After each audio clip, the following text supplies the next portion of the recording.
Good afternoon, YouTube. Welcome to Fair Face Fail Productions. So today we're just going to do a quick walk around of the GPX Moto FSE 250E. So this is their little air-cooled 250, and probably the bike that I'm most excited about. A lot of people really rave on this bike, and a lot of people talk about how great its bottom end is. It's very versatile. It's a little bit lighter than the 300, and overall just makes a fantastic trail bike. So I'm very excited to get it going, get it started. So from the previous video, we got it all put together, hopefully well enough to ride on the street. I still do need to bleed the front brakes, but we'll get to that a little later. We'll kind of talk about the things that I like about this bike and dislike, and some of them will be kind of the same as the 300, but I'll go over them kind of quickly. First and foremost, probably the only thing that I maybe don't like the most is that this bike is still carbureted. Now, you know, it's not the end of the world, and a lot of people love carburation, but living up here at high altitude, it's impossible to have a 100% dialed carb when you're changing large amounts of elevation. So I prefer fuel injection these days, but I've never had a problem with my carb 350. It's just you kind of deal with, oh, once I'm at 12,000 feet, it's just going to run differently, or when I'm down at 5,000 or 6,000 feet, it's going to run differently. So that doesn't bother me. Most of the time it's not a big deal, but what I do enjoy about this motor is that there's not much to break on it.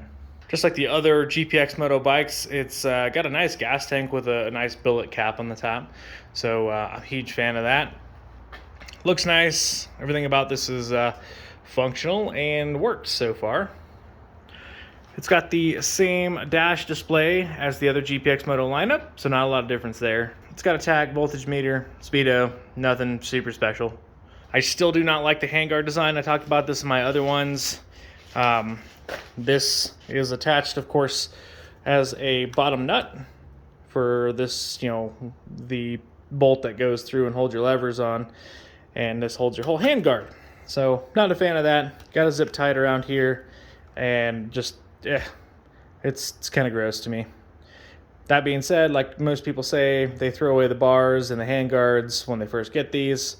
The headlights, actually, now that I've ridden the 300 at night a little bit, they're pretty good headlights, actually. The LEDs are very functional, and they're bright enough to do most things that you'd want to do riding at night, especially in a dual sport kind of scenario. So no complaints about the headlight. I'm a huge fan of the suspension. The SZC suspension feels fantastic. I've already taken the 300 off-road a little bit, and really, truthfully, it beats out anything that the Japanese class has to offer, so there's really no ifs, ands, or buts about that.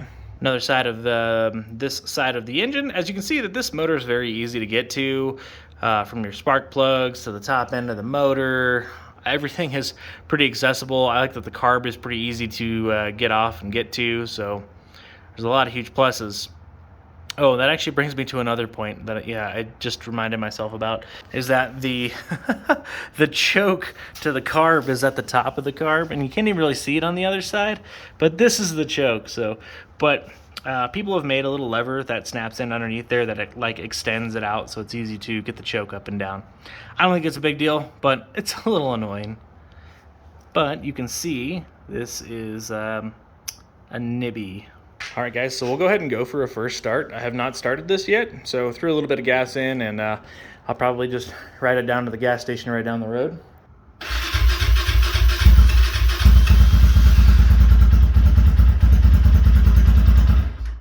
Oop, almost. No choke, though.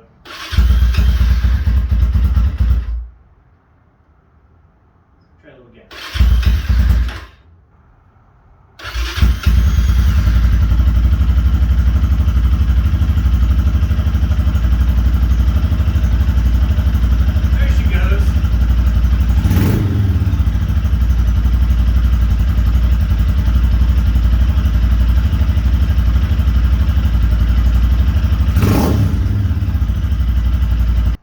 So I know what I was doing. I had the fuel in the wrong position for on, so that was totally my fault as to why it wasn't starting, so don't blame the bike for that one.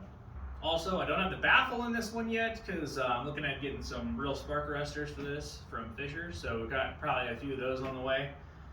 I'm real curious to see how that goes. I'll probably throw the baffle in here But I'm gonna probably ride it around a little bit and report on how its stock jetting is for here. So now, generally speaking, most bikes come very leaned out from the factory.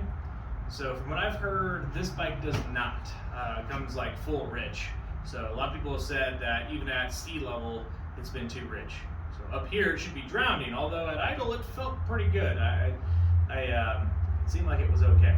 So we'll see what the needle and main jet feels like here in a little bit.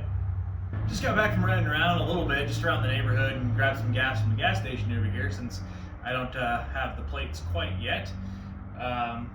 But yeah, you know what? I definitely see why people really like this bike, and I didn't want to throw a camera on riding around the neighborhood and stuff, so we're gonna do like a first review. But I see why people love this bike. It's quite phenomenal. It's very torquey down low. In fact, its throttle response is phenomenal. Yeah, I actually think the throttle response on the 250E is better than the fuel-injected 300R. And that's kind of funny. In fact, out of all the bikes I think I've ever ridden, it's got some of the best bottom-end throttle response I think I've ever felt. Now, the engine's not broken in, and we're going to have to make sure that all that's good to go beforehand. Now, it is running very, very rich at the needle, more than likely. It feels like it starts to stumble right after you get about a eighth to a quarter throttle, and about a quarter to half throttle, it really kind of stumbles, and you can feel that there's just too much fuel. So sometimes I wonder if that's just me because I just put oil on the air filter. Sometimes that can cause that, but yeah, it definitely feels like we'll probably pull the carb apart and move the needle down. Most people say that it comes from full rich from the factory on the needle. Wide open throttle feels pretty good. I would say it is maybe just a hair on the rich side. So given that this will mostly be ridden up in the mountains, I think I'm going to wait for a jet kit to get in, and then I'll throw in probably one size smaller in the main jet. 250E is a sweet bike for right around $4,000. I think $4,000 to $4,500 is what you can get these essentially shipped to your house. That's a phenomenal deal for a bike like this, especially with a great suspension. When I look at this price point, I look at things like the KLX 230, and this versus a KLX 230, the only downside would be is that this is a pretty tall bike, but you could go for the shorter 250S model as well, and that would probably be more capable even at that. This also can be lowered too. And so far, I think out of the box, really the biggest issue that you're more than likely going to have buying one of these yourself, rather than, let's just say, from a dealership, is that you're going to have some knowledge of taking apart a carburetor. I can't see that much rich being even good below sea level. So chances are you're going to have to take the carb apart and jet it. Now, you can always pay another shop to do that. The jetting is relatively simple. So it's just to keep that in mind for your own self when you're looking at buying one of these, is that you're probably going to have to take the carb off and change some jets around and see what runs best. And that's my least favorite thing with carbon bikes, but once you get them dialed in, it's almost perfect. Anyways, thanks for watching, guys. Please, if you're new to my channel, go ahead and subscribe. I know the vast majority of people that come to my channel have never subscribed or don't come back, I guess. So feel free to follow some more content, especially these GPX bikes. As I said, my business partner and I, we have 4 of these. We're going to be renting them out in Colorado Springs, Colorado. So go ahead and check out ANMMototoys.com. If anybody's interested, go ahead and give us a ring. We're not quite there for renting them quite yet, but we'll be soon. Catch y'all later. Ferret Face out.